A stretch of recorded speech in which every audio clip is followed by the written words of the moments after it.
안녕하세요. 오늘도 사연살롱을 찾아주셔서 감사합니다. 얼마 전까지 저는 제주도에서 펜션을 운영하며 살았어요. 남편이 퇴직 후 노후 대책으로 마련했던 펜션이었죠. 자식이 없던 저희 부부로서는 다른 무엇보다 노후에 대한 걱정이 컸는데 그 대안으로 선택한 거였어요. 제주도에서 멋진 풍경도 즐기고 좋은 공기 마시며 돈 걱정 없이 살아보자는 게 남편의 야심찬 계획이었거든요.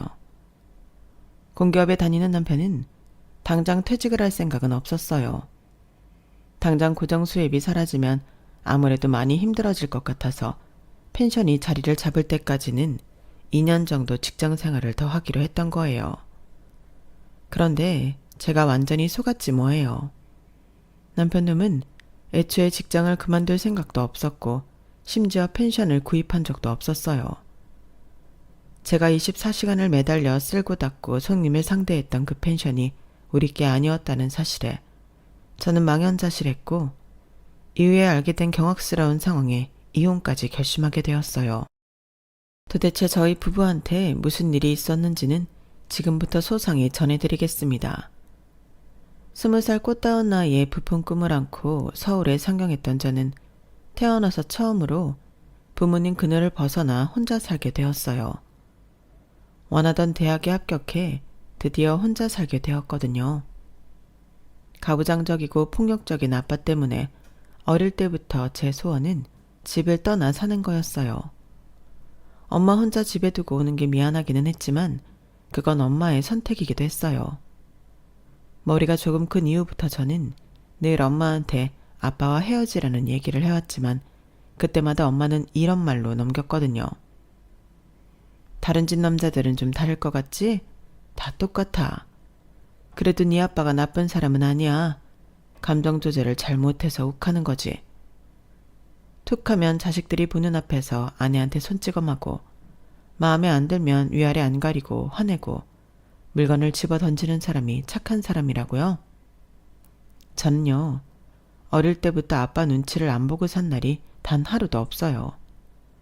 언제 버럭 소리를 지를지 몰라서 가슴을 졸이고 혹시라도 내 잘못 때문에 엄마가 아빠한테 맞으면 어떡하나 걱정하면서 지내야 했으니까요. 거기다 아빠 뜻을 거스르면 용돈이 끊기는 건 물론이고 심지어 엄마와 함께 집에서 내쫓기기도 했어요.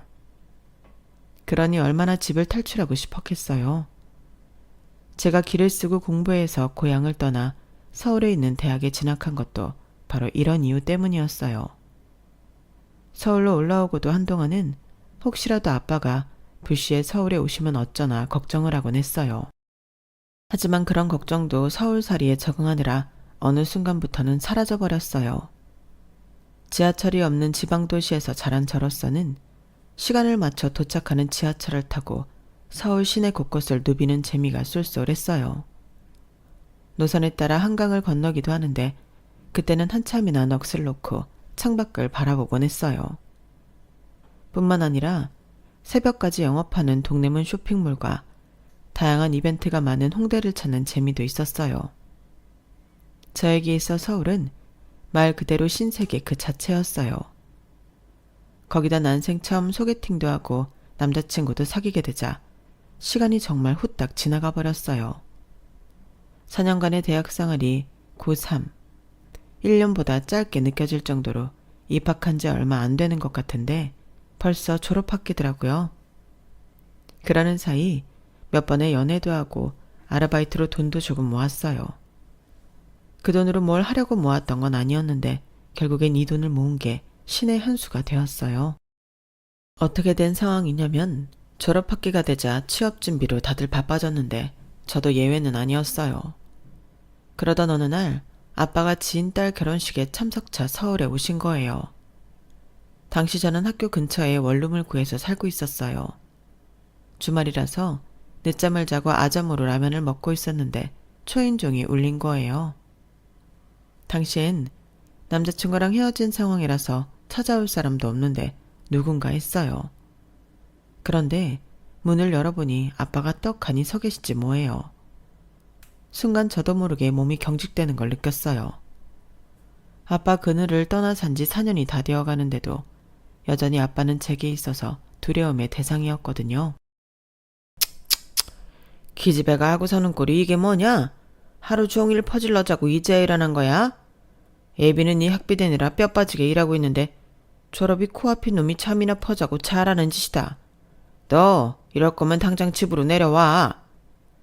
평일 내내 강의에 취업 준비, 아르바이트까지 하느라 주말에 모자란 잠을 충당했을 뿐인데 아빠는 제 말을 들은 생각도 않고 엄청 화를 내시며 당장 짐 싸서 집으로 내려가자고 억지를 부리셨어요. 아빠, 제발 그만 좀 하세요. 제가 설명했잖아요. 매일 이러는 거 아니라고. 주말이라서 그동안 못 잔 잠 몰아잔 것 뿐이에요. 제가 매일 늦잠 자고 방탕하게 사는 것도 아닌데 학교까지 그만두라니 너무하잖아요. 아빠는 왜 항상 남의 말은 안 듣고 아빠 마음대로 휘두르려 하세요? 엄마한테 그러시는 것도 모자라서 이젠 저까지 아빠가 원하는 대로 조종하려고 그러시나 본데 전 엄마처럼 순순히 아빠 말대로 살진 않을 거예요. 제 인생은 제가 알아서 살 거라고요. 20년 넘게 꾹꾹 참고만 살았던 저는 그날 그간의 울분을 한꺼번에 터뜨려 버렸어요. 그리고 그로 인해 엄청난 대가를 치러야 했어요. 아빠가 모든 경제적 지원을 끊어버리신 거예요. 그나마 다행인 건 마지막 학기였기 때문에 등록금은 이미 완납이 된 상태였다는 거죠. 그래도 매달 들어가는 원룸 월세와 생활비만 해도 만만치 않았어요. 아르바이트로 버는 돈으로 월세와 기본 생활비를 내면 딱이더라고요. 미리 모아둔 돈이 없었더라면 학원비는커녕 옷 한 벌 사입기도 힘들었을 거예요. 비록 아빠한테 대드는 바람에 벌어진 일이었지만 이번 일을 통해 제가 그동안 생각지 못했던 것도 알게 되었어요. 내가 그동안 고생 않고 학교 생활을 즐길 수 있었던 건 아빠의 지원 덕분이었다는 것과 그게 금액적으로도 적지 않았다는 것이었어요. 그 점에 대해서는 아빠한테 미안한 마음이 들더라고요. 그렇게 한 달이 지나고 두 번째 달도 반쯤 지난 어느 날이었어요. 엄마가 전화를 하셨더라고요. 정훈아, 너 졸업하고 다시 여기로 내려올 생각 없니? 아빠가 몸이 많이 안 좋으셔. 여기 병원에서 검사를 해봤는데 상태가 많이 안 좋아. 일단 서울에 있는 큰 병원에 가서 다시 검사를 받아보기로 하긴 했는데 결과가 크게 다를 것 같지는 않아. 아빠는 너한테 말하지 말라고 그러시는데 엄마 입장에서는 그럴 수가 없어서 전화했어. 혹시라도 네 아빠가 잘못되면 그땐 정훈이 네가 얼마나 후회가 되겠니? 기껏 서울에서 대학까지 다닌 딸한테 고향으로 내려오라고 하는 게 자식 앞길 막는 거라는 건 알지만 그래도 엄마는 네가 와줬으면 좋겠어. 엄마가 부탁할게. 전화기 너머로 훌쩍이는 엄마 울음소리를 들으니까 저도 마음이 편치 않았어요. 하지만 엄마가 저한테 이런 전화를 할 정도로 아빠가 많이 아프다는 게 솔직히 실감이 나지는 않았어요. 평생 거대한 산처럼 제 앞에 버티고 서 있을 것만 같았거든요. 그날 엄마 전화를 받은 뒤로 정말 많은 고민을 했어요. 서울이 아닌 지방에서 취업할 생각은 한 번도 해본 적이 없었거든요. 어떻게 올라온 서울인데 제대로 싸워보지도 못하고 낙향하는 기분이라서 선뜻 결심이 안 섰어요. 그러다 얼마 뒤 서울에 있는 대학병원에 검사를 받으러 온 아빠를 보고는 앞뒤 잴 거 없이 귀향을 결심했어요. 그날 본 아빠 모습은 지금까지 살면서 제가 봐왔던 아빠 모습이 아니었거든요. 아빠를 못 본 지 불과 2달 정도 지났을 뿐인데 어쩌면 사람이 이렇게 변할 수 있는 건지 무섭기까지 했어요. 저희 아빠가 180이 넘는 키에 몸무게가 100kg에 가까운 거구시거든요. 그런데 병원에 검사하러 오셨을 당시 몸무게가 70kg가 조금 넘는 정도였어요. 남들이 보기에는 적당한 몸무게라고 할 수 있겠지만 갑자기 살이 빠진 탓인지 얼굴에 병색이 짙어 보여서 그런 건지 아빠를 본 순간 저도 모르게 눈물이 고이더라고요.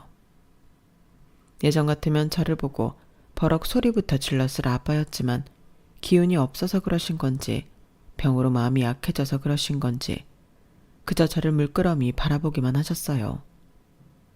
그런 변화에 더 가슴이 찢어질 것처럼 아프더라고요. 검사를 마치고 다시 집으로 내려가시기 전에 아빠가 그러시는 거예요. 네 엄마가 쓸데없이 너한테 말해놓은 모양인데 이거 하나만 똑똑히 알아둬라. 아빠 이렇게 안 쓰러진다. 그러니 걱정 안 해도 된다. 너도 그동안 네가 벌어서 살다 보니 돈 버는 게 얼마나 힘든지 알았을 거다. 한 달도 안 돼서 힘들다고 손 벌릴 줄 알았는데 이렇게 버틴 게 아빠는 대단하다고 생각한다. 앞으로도 그런 각오로 살아라. 부모가 언제까지 네 옆에 있어줄 수는 없으니까. 아빠는 마치 다가올 미래를 어느 정도 알고 있다는 듯이 평소에는 하지 않던 말을 하셨어요. 이상하게 그리 다정하지도 않았던 아빠의 그 말에 저는 그동안 쌓았던 감정이 조금은 누그러지는 것 같았어요. 이번 일을 계기로 앞으로 고향에 내려가게 되면 아빠랑 조금은 가까워질 수도 있겠다는 기대가 되었어요.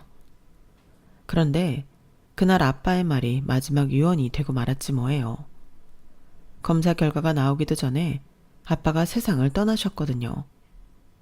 장례식을 치르는 내내 아빠의 마지막 모습이 떠올라서 눈물이 그치지 않았어요. 이제야 겨우 아빠를 마주볼 자신이 생겼는데 시도도 해보기 전에 영영 이별을 하게 되니 너무 억울하고 야속하기도 했거든요. 그나마 다행인 건 그날 아빠를 만나지 않았다면 예전 아빠 모습만 기억에 남았을 테니 이렇게까지 슬프지는 않았을 거라는 사실이었어요. 사람은 죽을 때가 되면 변한다는 말이 그날처럼 마음에 와닿기는 처음이었어요. 아빠가 돌아가시는 바람에 고향으로 내려가 취직 자리를 알아보려던 제 계획은 전면 수정이 됐어요. 제가 고향으로 내려가는 대신 엄마가 서울로 올라오게 되었거든요. 가족이라곤 둘밖에 없는데 떨어져 살 필요는 없으니까요. 엄마 역시 아빠가 떠나고 없는 집을 지키며 사는 게 고통일 테고요. 엄마가 집을 팔고 아빠가 하시던 사업체를 지인한테 넘기는 사이 저는 엄마와 둘이 살 집을 알아보았어요. 서울 집값은 제 고향집에 비하면 엄청 가격이 높았지만 그래도 아빠가 남기신 유산이 꽤 돼서 엄마랑 둘이 살 20평대 아파트는 살 수 있었어요. 아빠 앞으로 나온 보험금도 있어서 원한다면 더 큰 집으로 갈 수도 있었지만 작은 평수로 집을 구했던 건 엄마의 노후자금 때문이었어요. 결혼하고 지금까지 전업주부로 살았던 엄마가 갑자기 서울에서 직장을 구하기는 힘들 테니 있는 돈을 규모 있게 사용하는 게 낫겠다고 생각했거든요. 아빠가 살아계셨을 때는 생활비 걱정 한 번 안 했던 엄마였지만 이제는 상황이 다르잖아요. 그래서인지 엄마는 어떻게든 생활비를 줄여보려고 노력을 하셨어요. 지방에 살면서도 시장보다는 마트에서 생필품을 사던 엄마였지만 서울로 이사를 온 뒤로는 장바구니를 들고 한정장 가까이 되는 재래시장으로 장을 보러 다니시더라고요. 친구분들과 하시던 여행계도 깨고 불필요한 지출을 하나둘 끊어내셨어요. 심지어 화장품도 전에 쓰던 것보다 저렴한 걸로 바꾸시더군요. 그 모습을 보니 자식으로서 책임감이 생기지 않을 수가 없었어요. 아빠가 없으니 이제 내가 가장이 되어야겠다는 마음이었죠. 그래서 더 기를 쓰고 취업 준비를 했고 다행히 졸업 전에 취직이 결정되었어요. 대기업은 아니지만 나름 괜찮은 공기업이라서 이 정도면 취업 전쟁에서 선방한 셈이었어요. 거기다 남편도 직장에서 만났으니 저한테는 일과 사랑을 모두 쟁취한 곳이기도 했죠. 남편은 저보다 4살 연상으로 입사 연도는 저보다 2년이 빨랐어요. 우리가 처음 직장 동료로 알기 시작했을 때는 저와 같은 사원이었는데 사귀기 시작하던 무렵에는 대리로 승진을 했어요. 호칭을 정대리님이라고 불렀어요. 그게 입에 배서 연애를 하는 동안에도 남편을 정대리님이라고 부르게 됐는데 그 호칭 덕분에 오히려 주변의 연애 사실을 들키지 않을 수 있었어요. 문제는 결혼 얘기가 나오고 시댁에 인사를 드리러 갔을 때였어요. 다른 건 잔뜩 긴장해놓곤 정작 호칭에서 저도 모르게 정대리님이라고 불러버렸거든요. 그 바람에 결혼하고 신혼 초에는 시어머니한테 얼마나 핀잔을 들었나 몰라요. 그럴 때마다 남편이 중간에서 잘 수습을 해줘서 다행히도 무사히 넘기곤 했었죠. 제가 남편을 남편감으로 찍은 데는 바로 이런 성격 탓이 컸어요. 가부장적이고 강압적인 아빠 밑에서 자란 저로서는 성격이 유하고 주변과 타협을 이루는 사람한테 호감이 갔거든요. 이성을 만날 때마다 아빠랑 조금이라도 비슷한 부분이 보이면 저도 모르게 위축되고 상대에 대한 거부감이 생기곤 했어요. 특히 사소한 일에 화를 내고 버럭 소리까지 지르면 심장이 미친 듯이 뛰기 시작했죠. 그러다 보니 이성을 만날 때 제일 먼저 보게 되는 게 얼마나 우리 아빠랑 안 닮았나 하는 거였어요. 그런 점에서 제 남편은 제 걱정을 잠재우기 충분했어요. 일단 성격이 온화해요. 화도 잘 안 내고 독불장군처럼 자기 주장이 강하지도 않았어요. 일을 처리할 때 독선적으로 자기 뜻대로 밀고 나가기보다는 옆 사람과 상의도 많이 하고 무엇보다 상대를 설득하는 데 공을 많이 들여요. 어떤 상황에서든 좌냐우냐 가르기보다는 중도 노선을 타려고 노력하는 편이고요. 때로는 이런 뜨뜨미지근한 성격 때문에 주위의 비난을 받기도 하지만 오히려 저는 남편의 이런 점이 좋았어요. 식당에 가서 메뉴 좀 못 고르면 어때요? 줏대가 좀 없으면 어때요? 이런 건 살면서 제가 옆에서 보완하면 되는 것들인걸요. 그런데 저희 엄마 눈에는 그렇게 좋아 보이지만은 않았던가 봐요. 결혼한다고 집에 인사를 드리러 데리고 갔을 때부터 반응이 좀 그랬거든요. 이유는 사람이 속을 모르겠다는 거였어요. 차라리 네 아빠처럼 들이받아도 솔직한 성격이 낫지 저렇게 구렁이 살만 먹은 것처럼 속을 알기 힘든 사람은 좀 그렇다. 남자가 박력도 없고 이래도 흥 저래도 흥 이래서야 한 가정을 끌고 나갈 수 있겠니? 결혼 문제만 해도 그래. 너만 혼자 결혼하겠다고 난리지 남자 쪽은 뒷짐지고 먼 산 구경하듯 하잖니. 저런 성격들이 일 터지면 자기는 아무것도 안 하겠다고 발 빼는 것부터 한다고. 넌 이런 남자랑 꼭 결혼을 해야겠니? 한창 눈에 콩깍지가 씌인 상황에 엄마의 이런 말은 귀에 박히지도 않았어요. 그저 제 결혼을 반대하는 것만 똑똑히 알 수 있었죠. 저희 엄마의 이런 반대에 저는 속이 상할 대로 상했는데 오히려 남편은 속 편한 사람처럼 그러더라고요. 사람마다 취향이 있는 건데 장모님이 나를 못마땅해 하실 수도 있지 뭐. 우리가 잘 사는 모습 보여드리면 장모님도 그때 마음이 움직이실 거야. 너무 걱정하지 마. 걱정한다고 안 될 일이 되고 될 일이 안 되는 것도 아닌데. 그래도 너무하잖아. 솔직히 아빠 같은 사람을 골랐던 엄마한테 이런 소리를 들으니까 더 화가 난다고. 엄마는 자기에 대해 잘 알지도 못하면서 그래. 에이, 속상해하지 마. 사람마다 취향이 다른 건데 뭐. 남편은 속상한 마음에 투덜대는 저를 어르고 달래주었어요. 엄마한테 많이 서운했던 저는 결혼 준비를 하는 내내 엄마한테 연락도 않고 제 힘으로 혼수를 장만했어요. 모르는 건 인터넷에서 찾기도 하고 기혼자인 지인들한테 물어가며 준비를 했죠. 엄마가 수시로 제 방문을 열고 들어와 도움을 주시려고 했지만 그럴 때마다 매몰차게 거절을 했어요. 됐어, 내일이야. 내가 할 테니까 엄마는 신경 꺼. 얘는 내가 네 엄마인데 자식 혼사에 어떻게 두 손을 놓고 있을 수가 있어. 내가 정서방 반대했다고 이러는 모양인데 엄마가 돼서는 그 정도 말도 못하니? 난 그저 너만큼은 좋은 사람 만나 나처럼 고생하지 않고 살길 바라서 한 소리야. 내 딸이니까. 엄마는 결혼 전에 어떻게든 저와 마음의 앙금을 풀려고 노력하셨지만 저는 받아들이지 않았어요. 그러고 보면 제 성격이 그토록 제가 싫어했던 아빠를 그대로 닮은 것 같다는 생각이 드네요. 머릿속으로 결정을 해놓으면 주변의 말을 차단하고 듣지 않으려는 성격 말이에요.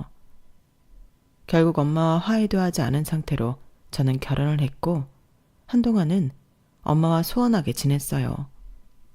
그런데 사람이 참 간사한 게 내가 힘들어지니까 제일 먼저 엄마한테 손을 내밀게 되더라고요.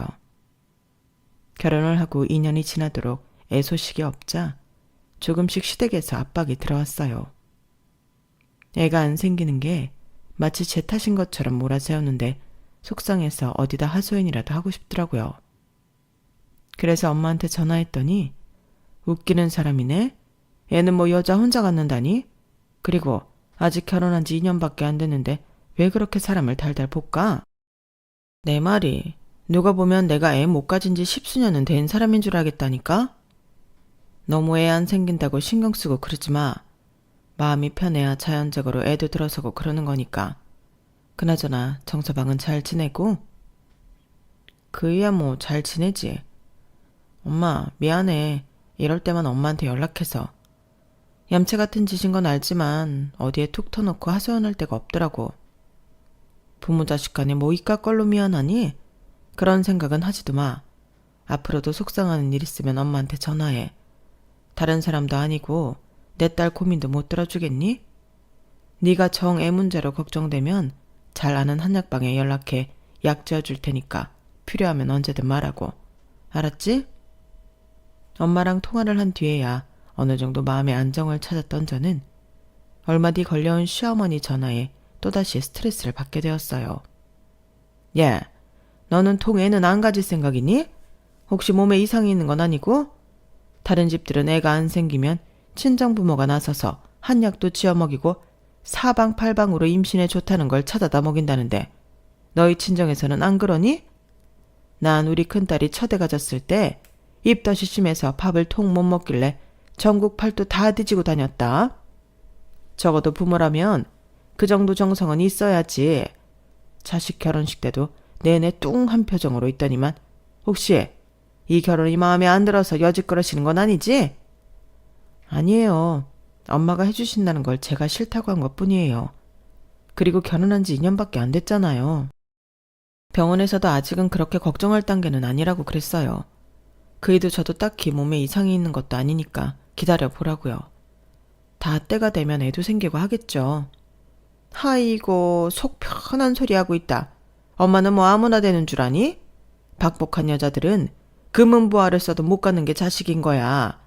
당사자인 네가 이렇게 천하태평이니 내가 더 무슨 말을 하겠니?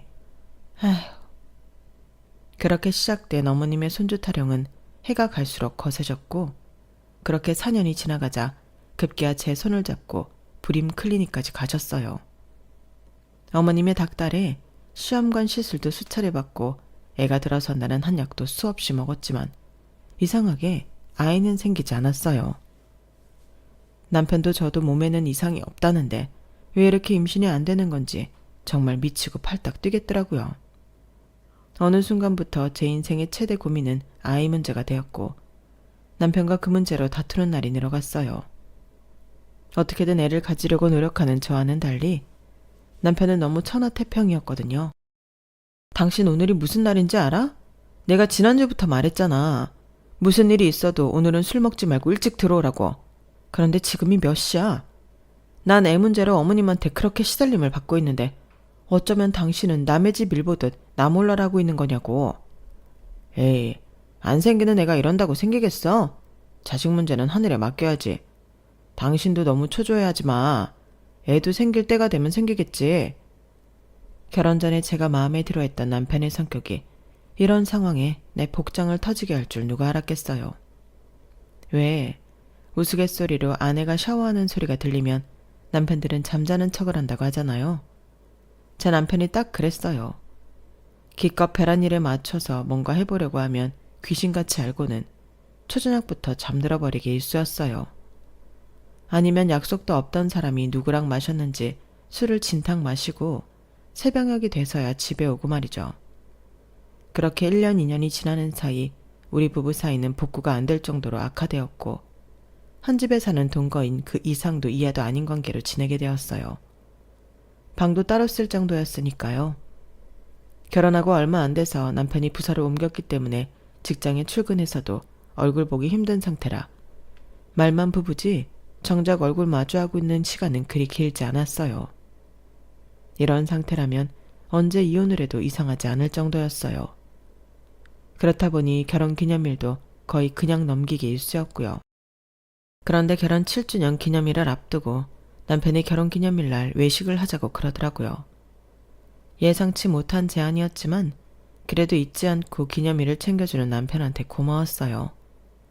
그래서 그날만큼은 옷도 좀 차려입고 화장에도 신경을 썼어요. 남편이 예약한 레스토랑은 분위기도 좋고 음식도 훌륭했어요. 마치 연애하던 그때로 돌아간 기분이 살짝 들 정도로 마음이 들뜨더라고요. 식사를 마치자 남편이 그러는 거예요. 여보, 우리 연애할 때 종종 제주도로 여행 갔었잖아. 그때 당신이 바닷가에 펜션 하나 짓고 살면 좋겠다고 했던 거 기억나? 기억나지? 그런데 갑자기 그 얘기는 왜? 남편은 잠시 뜸을 들이더니 어렵게 입을 뗐어요. 실은 아는 형님이 제주도에서 펜션을 하시는데 형수님이 암에 걸려서 펜션을 정리하실 생각인가 봐. 아무래도 형수님 모시고 병원에 다니려면 서울이 편하니까. 그래서 말인데 그 펜션 우리가 인수하면 어떨까? 당장 인수받겠다는 건 아니고 형님 말이 일단 얼마간 운영을 해보다가 자신이 서면 그때 인수하라고 그러시더라고. 내 생각엔 이렇게 좋은 기회는 없을 것 같아. 당장 큰돈 투자해서 인수하라는 게 아니라 해보고 할만하면 인수하라는 거니까. 당신도 알다시피 우리가 그동안 좀 그랬잖아. 애 문제로 스트레스도 받고 그러다 보니까 대화도 많이 줄었고 다 잊고 제주도에 내려가서 좋은 풍경 보고 맛있는 것도 먹으면서 살다 보면 예전처럼 관계를 회복할 수 있지 않을까 생각하는데 당신 생각은 어때? 남편의 뜻밖의 제안에 살짝 당혹스러웠어요. 저도 제주도는 좋아하지만 그렇다고 멀쩡한 직장도 그만두고 막연히 제주 생활에 대한 로망만 가지고 일을 저지를 수는 없으니까요. 하지만 남편 말대로 꽤 좋은 조건이기는 했어요. 제 마음이 흔들리는 걸 느꼈는지 남편이 쐐기를 박더라고요. 정 걱정되면 일단 당신만 퇴사를 하고 나는 회사 생활을 더 해볼게. 아무래도 펜션 운영이 자리를 잡을 때까지는 고정 수입도 필요하니까. 둘 다 퇴사를 하고 달려드는 게 아니라고 하니까 더 솔깃하더라고요. 어느 정도 재정적인 문제에 대한 걱정을 덜 수 있으니까요. 그래서 한번 해보자 싶었어요. 어차피 당시 다니던 직장을 평생 직장이라고 생각하지는 않았거든요. 공기업이 안정감은 있는데 솔직히 고인물이 되어가는 기분이 드는 건 어쩔 수 없었어요. 일에 대한 성취감이 일반 회사들에 비해 떨어지는 것도 사실이었고요. 그래서 언젠가 다른 곳으로 이직을 해야 하지 않을까 생각만 하고 있었는데 그런 의미에서 펜션 운영은 나쁘지 않을 것 같았어요. 그래서 회사에 사표를 내고 당장 쓸 짐을 챙겨 제주도로 내려갔어요. 이동은 남편이 연차와 주말을 이용해 차에 짐을 싣고 배편으로 제주도까지 데려다 주었어요. 사전 답자차 미리 내려왔을 때 이미 받아서 크게 걱정한 거는 없었어요. 남편의 선배분은 몇 번이나 제게 잘 부탁한다고 인사를 하시고는 먼저 서울로 올라가셨고 남편은 주말까지 남아서 펜션 일을 도와주었어요.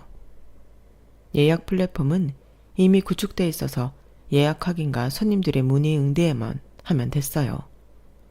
비대면 체크인이라서 아침에 청소를 싹 끝내놓고 낮 시간부터는 쉴 수도 있어서 시간적인 여유도 생겼고요. 혼자서 5개나 되는 방을 관리하는 게 힘들 줄 알았는데 하다 보니 요령도 생기고 못할 것도 없다는 생각이 들었어요. 남편은 회사 일 때문에 금요일 밤 비행기를 타고 와서 일요일 낮 비행기를 타고 서울로 가곤 했는데 아무래도 비용적인 면도 그렇고 자주 왔다 갔다 하기 힘들어서 그랬는지 점점 제주도를 찾는 횟수가 줄기 시작했어요. 그렇다고 그게 서운하거나 하지는 않았어요. 비록 함께 지내는 시간은 줄었어도 전보다 사이가 좋아졌으니까요. 그렇게 2년 가까이 제주도에서 펜션을 운영하고 지내다 보니 인근 펜션 주인들과도 친해져서 제가 알지 못했던 제주 생활에 대한 어려움과 해결법도 많이 얻어들일 수 있었어요. 그러다 보니 이제는 슬슬 펜션을 인수해도 되겠다는 자신감이 들더라고요. 아직까지는 수입이 남편 선배 통장으로 들어오기 때문에 그걸 남편이 전달받아서 공과금 처리도 하고 운영비도 써야 해서 수입 구조가 투명하지 않았는데 펜션 인수하면 그 문제도 해결될 수 있었거든요. 그래서 남편이 제주도로 내려왔을 때 그 얘기를 했더니 난감한 표정을 짓는 거예요. 근데 여보, 내가 당장 회사를 그만두기는 힘들 것 같아. 현실적으로 빚을 안고 시작하는 일에 고정 수익까지 없으면 만에 하나 잘못됐을 때 빠져나갈 방법이 없어지는 거잖아. 당신만 허락한다면 내가 딱 2년만 더 직장 생활을 하고 싶은데 안 될까? 남편 말이 틀린 건 아니지만 문제는 펜션 주인이었어요. 제가 주인이라도 하루빨리 펜션을 정리하고 홀가분해지고 싶을 것 같거든요. 어떻게 보면 1년 가까이 우리 편의를 봐준 셈인데 그걸 2년이나 더 봐달라고 하는 건 너무 심하잖아요. 그런 문제라면 걱정 안 해도 돼. 형님이 당장 돈이 필요한 사람도 아니고 지금은 형수님 간병하느라 신경 쓸 겨를이 없으시거든. 뭐든 우리 편한 대로 하라고 하셨으니까 5년이든 10년이든 우리가 원할 때 인수해도 돼. 그럼 나 2년 더 회사 다녀도 되는 거지? 남편은 신이 난 아이처럼 밝은 얼굴로 서울로 올라갔어요. 그리고 저는 평소대로 펜션 업무를 처리해 나갔죠. 그런데 생각지도 않은 손님이 찾아온 거예요. 비대면 체크인임에도 불구하고 굳이 저를 만나서 체크인을 하겠다는 손님이 있어서 정원에 앉아 손님을 기다리고 있었어요. 그런데 저를 본 손님이 고개를 갸웃거리면서 아르바이트생이냐고 묻지 뭐예요. 그래서 제가 펜션 주인이라고 말씀드렸더니 황당한 표정으로 이러시는 거예요.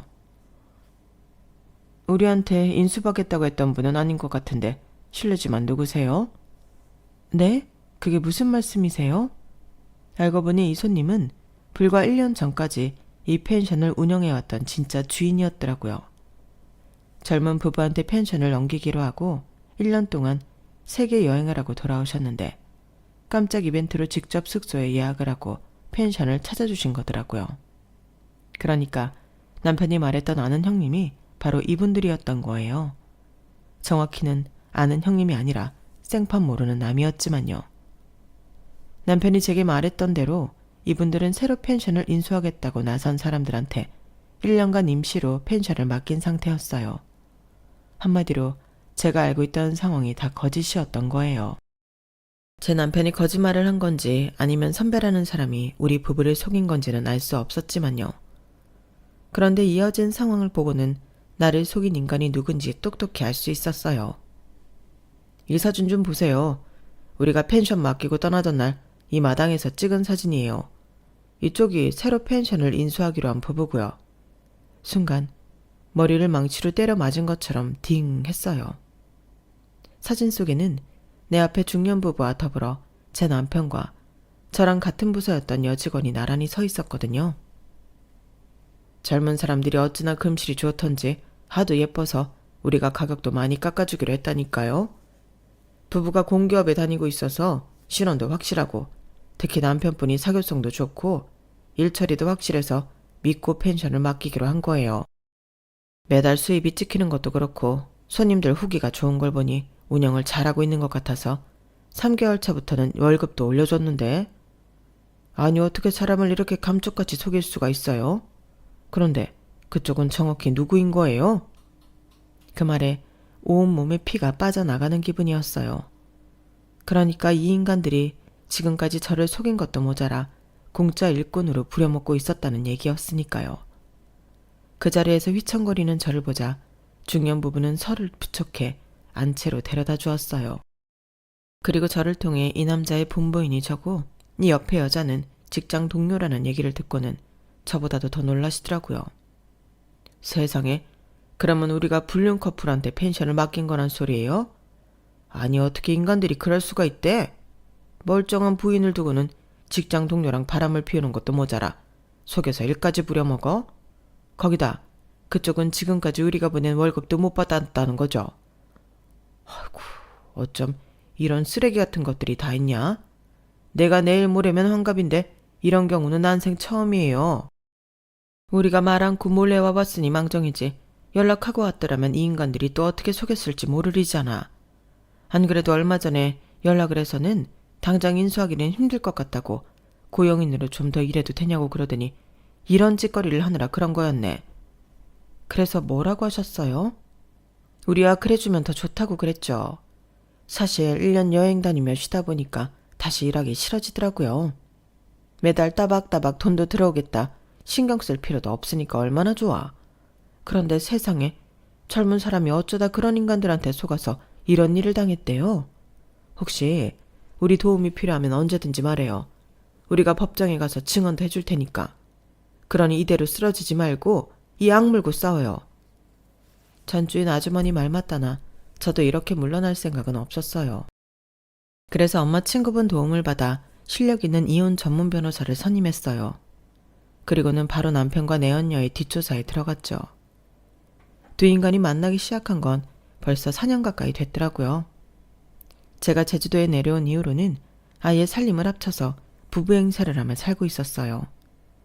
어이가 없는 건 저희 시어머니도 그 집에 드나들고 있다는 거였어요. 아주 모자가 짜고 그동안 저를 속인 채 이중생활을 해왔던 거예요. 둘이 편하게 함께 살기 위해 저를 제주도로 보내놨던 거였죠. 아마 처음엔 펜션을 사서 저만 내려보낼 계획이었을 거예요. 그러다가 운 좋게 월급쟁이 운영자를 구하는 펜션 주인을 만나고는 바로 계획이 바뀐 걸 테고요. 불륜도 편하게 하고 제가 일한 돈까지 지들이 받아챙기니 얼마나 좋았겠어요. 생각할수록 피가 거꾸로 솟는 심정이었지만 지금 제게 필요한 건 이성적인 판단이었어요. 어차피 엎질러진 물, 어떻게든 그 인간들한테 많이 뺏어내고 인생을 망가뜨리는 게 중요했으니까요. 그래서 이런저런 상황을 다 고려해서 남편한테 이혼 소송을 걸었고 남편과 상간녀 월급에 차압을 걸었어요. 그러는 과정에서 회사 내에서는 두 사람의 불륜 사실이 퍼지게 됐고 저는 손 안 대고 코풍격으로 두 인간을 회사에서 매장시켜버렸어요. 그리고는 그동안 제가 펜션에서 일하며 받았어야 했던 임금을 돌려받았고 재산 분할은 물론 남편이 불륜으로 결혼을 파탄으로 몰고 간 점을 따져서 위자료도 톡톡히 받았어요. 그 위자료에는 저를 퇴사하게 만들어 앞으로 생길 수 있었던 고정 수입을 못 받게 만든 것까지 고려해 꽤 높은 금액을 요구할 수 있었어요. 거기에 펜션 주인분들도 남편과 내연녀 앞으로 사기죄로 소송을 거셨어요. 그렇게 1년 가까이 법정 싸움을 한 끝에 저는 이혼을 할 수 있었어요. 제가 받은 마음의 상처는 남편 돈과 내연녀 돈으로 금융치료를 할 수 있었고요. 그리고 그 돈에 제 퇴직까지 합해서 제가 그동안 관리해왔던 펜션도 인수했어요. 원래는 대출을 끼고 살 생각이었는데 엄마가 서울집을 정리하고 제주도로 내려오시기로 하면서 일종의 합작 투자 형식으로 도움을 받을 수 있었거든요. 비록 남편 놈한테 속아서 내려온 제주행이었지만 결과적으로는 제 인생의 이막을 열 수 있는 계기가 되어서 만족하고 있어요. 저를 속이고 못된 짓거리를 하던 남편과 상간녀는 이제서야 지들이 저지른 죄값을 받고 있다더군요. 회사에서도 잘리고 주변의 평판도 떨어지고 거기다 경제적으로도 쪼들리고 있으니 말이에요. 인생이 그런 거 아니겠어요? 당장은 몰라도 결국엔 뿌린 대로 거두게 되는 법이잖아요. 악을 뿌리면 결국엔 불행만 자랄 뿐인 거죠. 아무튼 의도치 않게 제주에서 시작된 인생 이막이지만 제대로 한번 살아볼 생각입니다. 여러분도 많이 응원해주세요. 저도 여러분들을 응원하겠습니다. 행복하세요. 지금까지 제 사연을 들어주셔서 감사합니다. 여러분, 사연 댓글에 응원과 현명한 조언 부탁드려요. 좋아요와 구독은 저에게 큰 힘이 됩니다. 오늘도 좋은 일 가득하세요.